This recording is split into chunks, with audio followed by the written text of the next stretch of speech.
আটঘরিয়ায় বিভিন্ন বাজারে বিএনপির নেতা আরিফ হোসেনের নেতৃত্বে লিফলেট বিতরণ ও ধানের শীষের প্রচারণা অনুষ্ঠিত হয়েছে।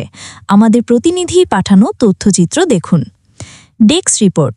তারেক রহমানের রাষ্ট্রকাঠামো মেরামতের ৩১ দফা বাস্তবায়নের লক্ষ্যে পাবনা জেলা যুবদলের সাবেক সহ সাংগঠনিক সম্পাদক আরিফ হোসেনের নেতৃত্বে দেবোত্তর ইউনিয়ন বিভিন্ন বাজারে লিফলেট বিতরণ ও আগামী জাতীয় সংসদ নির্বাচন ধানের শীষের ভোট চেয়ে প্রচারণা চালিয়ে যাচ্ছেন।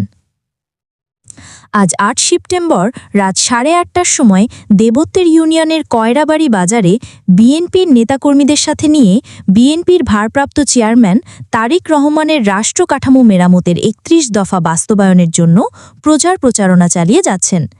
এই সময় উপস্থিত ছিলেন উপজেলা শ্রমিক দলের সাধারণ সম্পাদক শফিকুল ইসলাম শফি, দেবোত্তর ইউনিয়ন শ্রমিক দলের সভাপতি অঞ্জু হোসেন, সাধারণ সম্পাদক জহুরুল ইসলাম, সহসভাপতি হালিম, শ্রমিক দলের প্রচার সম্পাদক পাঞ্জাব হোসেন, উপজেলা প্রজন্ম দলের সহসভাপতি তুহিন হোসেন, স্বেচ্ছাসেবক দলের সভাপতি মুকুল শেখ মকু, থানা বিএনপির সদস্য আবুল কালাম আজাদ মাস্টার, ৫ নম্বর ওয়ার্ড বিএনপি সাধারণ সম্পাদক বাবুল হোসেন সহ দেবোত্তর ইউনিয়ন বিএনপির নেতৃবৃন্দ উপস্থিত ছিলেন।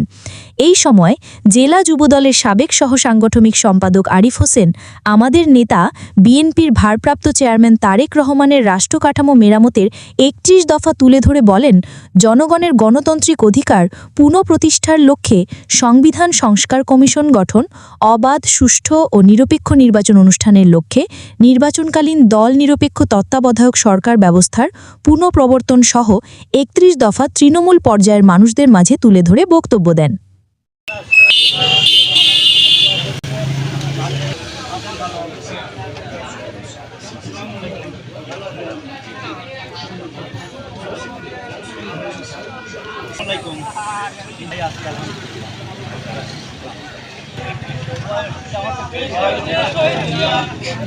ভোট প্রার্থনা করতেছি, ভোট দিবেন ইনশাআল্লাহ এবং আমাদেরকে সহযোগিতা করবেন, দেখবেন, করবেন। আসসালামু আলাইকুম।